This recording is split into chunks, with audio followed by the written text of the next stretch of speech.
ಇನ್ನು ಇದೇ 7.5 ಇರುವಂಥದ್ದು ಅಂತ್ಯಭಾಗದಲ್ಲಿರುವಂಥದ್ದು ಕುಂಭರಾಶಿಯವರಿಗೆ. ನಿಮಗೆ 7.5 ಅಂತ್ಯಭಾಗದಲ್ಲಿದೆ. ಸುಮಾರು 2.5 ವರ್ಷಗಳಿಂದ ಅನುಭವಿಸಿದಂತಹ ತೊಂದರೆ ತಾಪತ್ರೆಗಳು, 5 ವರ್ಷಗಳಿಂದಲೂ ತೊಂದರೆ ತಾಪತ್ರೆಗಳನ್ನು ಅನುಭವಿಸಿದ್ದೀರಿ.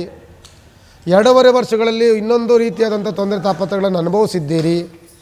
ನೀವೆಲ್ಲವೂ ಸಹ ಇನ್ನು ಮುಂದಿನ ದಿನಗಳಲ್ಲಿ ಒಂದಲ್ಲ ಒಂದು ಸರಿದೂಗುವಂತಹ ಮಾರ್ಗಕ್ಕೆ ಹೋಗ್ತಾ ಇದ್ದೀರಿ.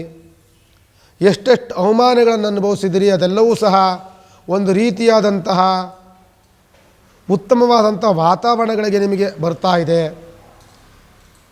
ನಿಮಗೆ ಎಲ್ಲೆಲ್ಲಿ ದುಡುಕಿದಿರಿ, ಎಲ್ಲೆಲ್ಲಿ ತೊಂದರೆಗಳನ್ನು ಮಾಡಿಕೊಂಡಿದ್ದೀರಿ, ನಿಮ್ಮ ಜೀವನವನ್ನು ಎಲ್ಲಿ ಒಂದು ರೀತಿಯಾದಂತಹ ಸೂತ್ರವನ್ನರಿದ ಪಟದಂತೆ ನಿಮ್ಮ ಜೀವನ ಇತ್ತು, ಅದೆಲ್ಲವೂ ಸಹ ನಿಮಗೆ ಗೋಚಾರಕ್ಕೆ ಬರ್ತಾ ಇದೆ. ಈ ಕುಂಭರಾಶಿಯವರು ಮಾಡಬೇಕಾಗಿರುವಂಥದ್ದು ಶನಿಯ ಉಪಾಸನೆಯನ್ನು ಬಿಟ್ಟರೆ ಬೇಕೆ ಯಾವುದನ್ನು ಮಾಡಬೇಕಾಗಿಲ್ಲ. ಯಾಕೆ ಅಂದರೆ ನಿಮಗೆ 7.5 5 ವರ್ಷಗಳ ಕಾಲದ ಜೀವನ ತುಂಬ ಕಲಿಸಿದೆ.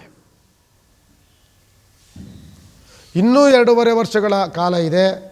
ಈ 2.5 ವರ್ಷ ಕಾಲದಲ್ಲಿ ದೇವರ ಉಪಾಸನೆಗಳನ್ನು ಬಿಟ್ಟು ಬೇರೆ ಏನನ್ನೂ ಮಾಡೋಕ್ಕೆ ಹೋಗಬಾರ್ದು. ನೀವು ಸಹ ಧರ್ಮದಲ್ಲಿರಬೇಕು. ಸ್ತ್ರೀ ಸಂಬಂಧಪಟ್ಟಂಥ ವಿಚಾರದಲ್ಲಿ ಗೌರವಾನ್ವಿತವಾಗಿ ನಡ್ಕೊಳ್ಬೇಕು.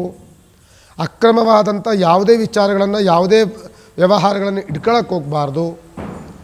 ಅದನ್ನು ನಾವು ಫಾಲೋ ಮಾಡ್ಕೊಂಡು ಬಂದುಬಿಟ್ರೆ 7.5 ಇನ್ನು 2.5 ವರ್ಷಗಳಾದ ಕಾಲದ ಈ ಶನಿಯ ದೋಷ ನಿಮಗೆ ಅಷ್ಟು ದೊಡ್ಡ ಮಟ್ಟದ ತೊಂದರೆಯಾಗಿ ನಿಮಗೆ ಕಾಣಿಸೋದಿಲ್ಲ.